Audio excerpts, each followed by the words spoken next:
mga nagagandang lugar na ipinagbabawal puntahan dahil sa natabagong panganib nito. Kung bago ka pa lang sa aking channel, paki-subscribe naman at i-click mo na yung bell icon para palagi kang updated sa aking video na i-upload. Punong-puno ng magagandang lugar ang ating mundo na maaari nating bisitahin. Alam niyo ba na may mga lugar rin na bawal puntahan ng mga turista? May dahilan kung bakit hindi maaaring dayuin ang mga lugar na ito. Ngunit, kadalasan ay may nagbabadyang panganib dito na maaaring ikapahamak ng pupunta dito. Tara, silipin natin ang mga lugar na ito mula sa iba't ibang panig ng mundo.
Tayang 17 years old na ang mga drawing na ito.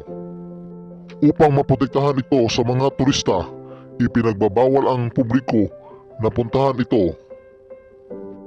Number 4, Poveglia, Italy. Talagang makakaakit ang lugar na ito. Ngunit, alam niyo bang mayroon itong malagim na istorya?